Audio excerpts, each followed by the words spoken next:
with us, Mum. It's just that, well, we've got busy lives. And Andrew said I work a lot harder than he does.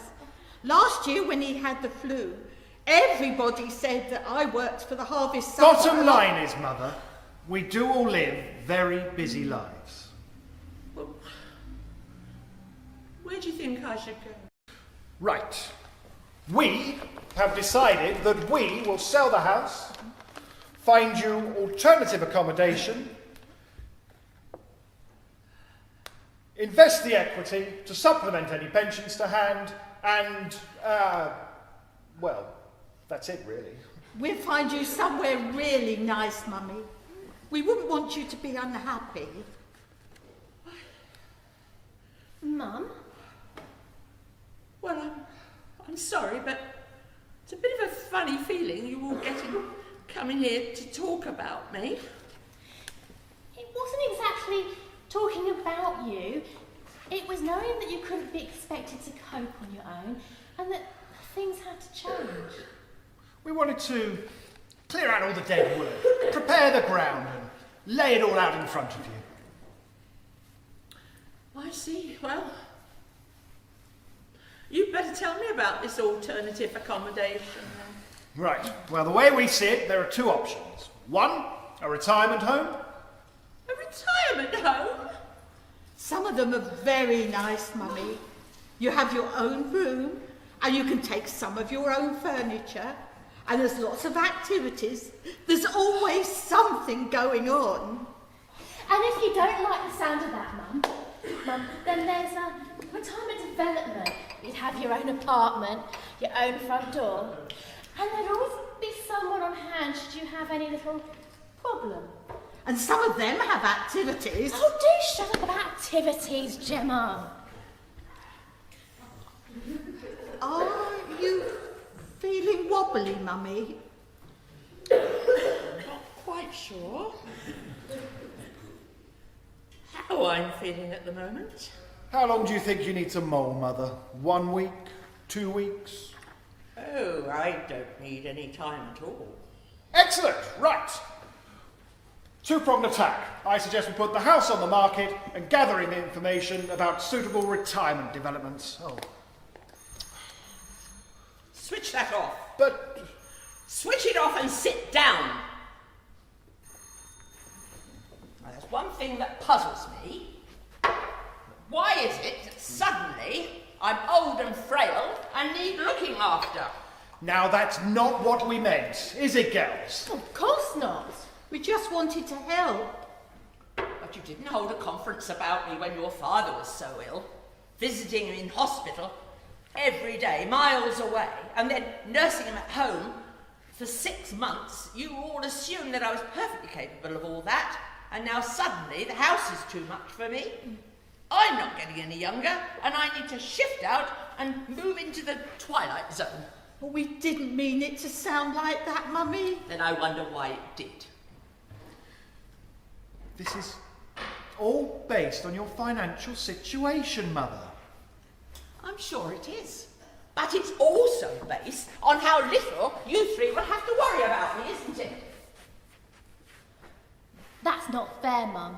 We'd worry about you wherever you are. But I don't need worrying about. I just need to get on with my life.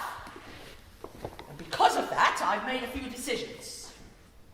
I've been mulling things over for a long time now, since long before your father was ill.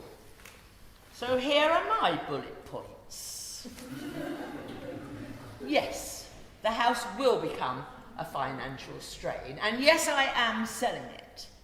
But no, and I say no again, will I ever move into a retirement home, no matter how many activities there are. And neither will I move anywhere where I have to press a bell for matron if I've got a headache. Well, I'm sure if you looked at some, Mummy. I'd feel just the same.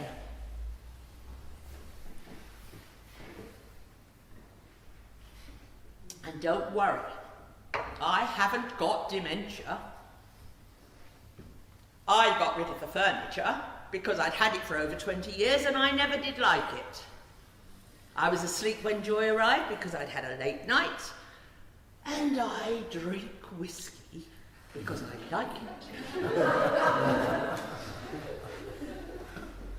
I bought this outfit a week ago, and I kept my slippers on for fun. I was only up there, and for once I was glad that your father would never have fitted carpets.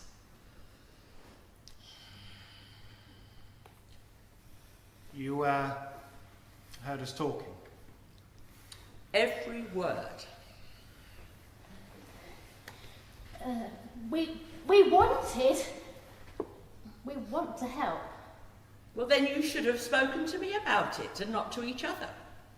A very irritating thing happens when you get old. People talk at you and about you and never to you.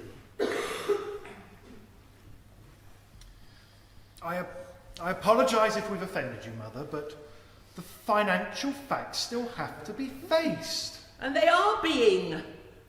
Oh yes, I'm having my first lesson next week. In a car? Well, it does help, Peter. Can you learn to drive at your age, Mummy? Yes, a man walks in front with a flag.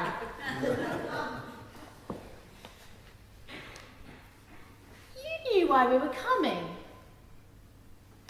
I had a pretty good idea, yes. Bit of a shock hearing all this about Dad. Well, I'm sure it was, and I didn't mean to say any of it. But when I heard the three of you making it patently clear that none of you would be prepared to have me living in your house, well, that really hurt.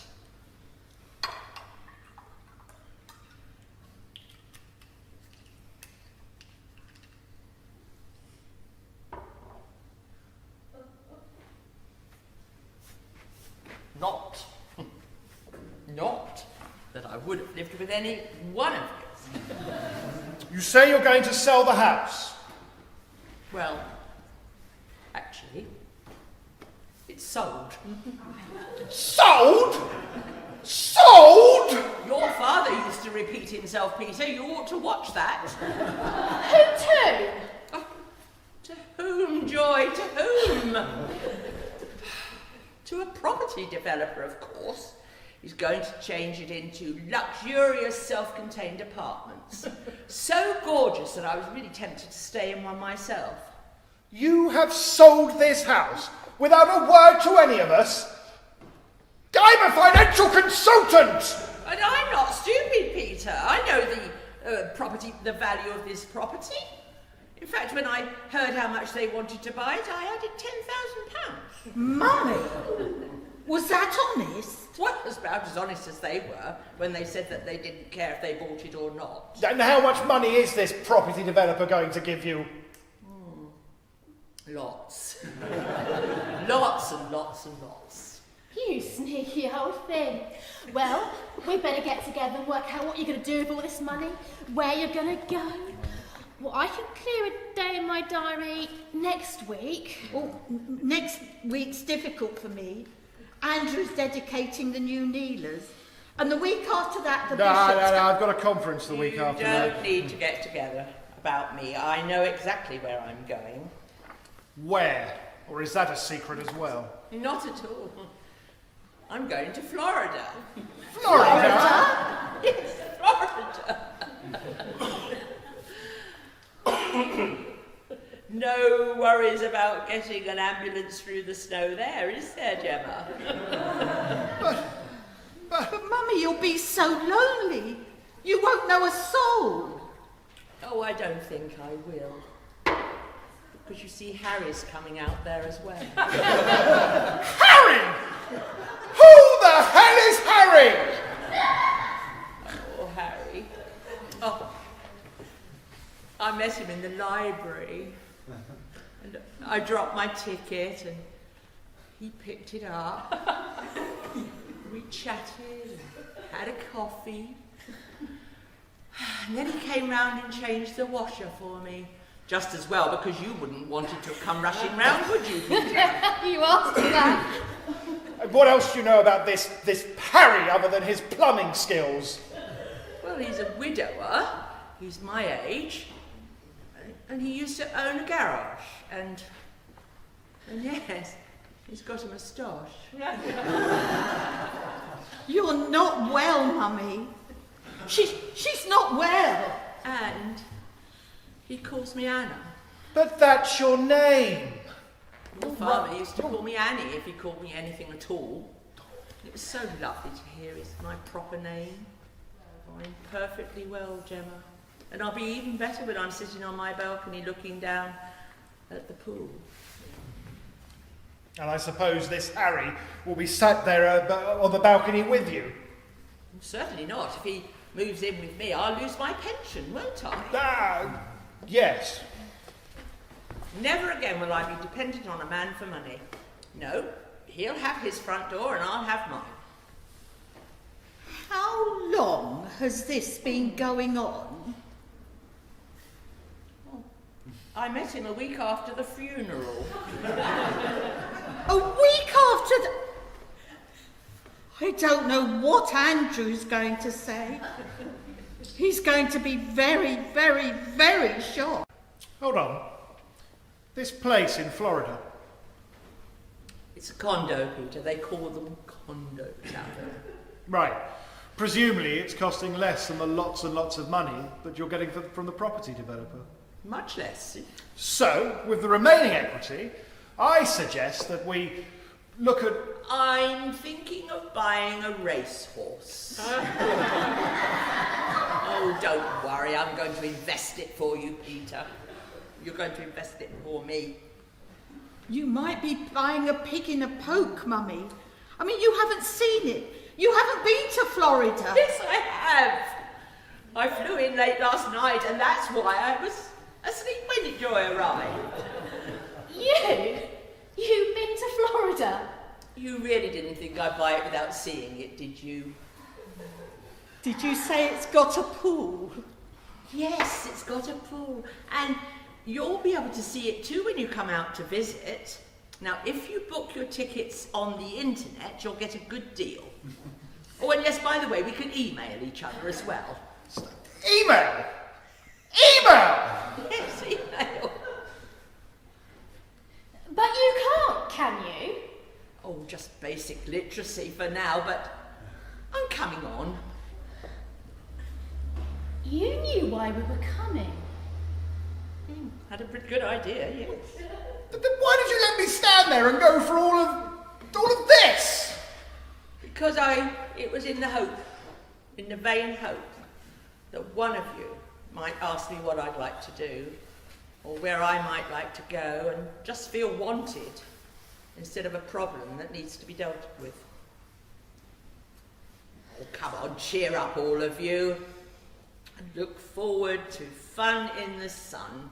There's a golf course for you, Peter, and there's a church for you, Gemma, with Andrew. It looks like a meringue, and the vicar wears a white tuxedo, but it's a church. Is there anything for me, Mum? Yes, shops full of dresses. Now, I'm having copies made of all the legal documents for you to check, make sure they're in order. The packers are coming in on May the 1st, and any little thing that I don't want, I'll be sending down to you, Gemma. What for? For your refugee families? Oh, of course. Now, if there's anything you'd like to have, you must say. Any little thing to remind you of your father? Oh, give it some thought, anyway. Now, that tea or coffee? No, sorry, Mum. My 12 o'clock's my 2 o'clock now. I've got to get back to the office, Mum. Gemma? Actually, Mummy, there's a PCC meeting tonight, and if Peter could give me a lift to the station, I can get there. No. It's not me. No. Hello? Oh, hello. Oh, yes, me too. Oh, yes. I was asleep when Joy arrived. Yes, they're all here. Yes, and I have told them. Well, a little shocked at first, naturally, but They are all happy for me.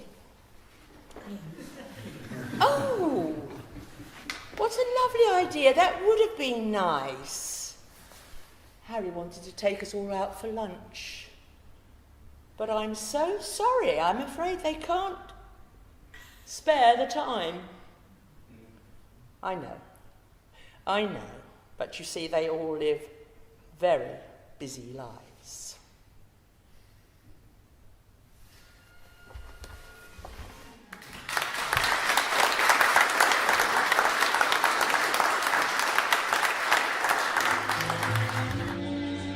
My love has come along.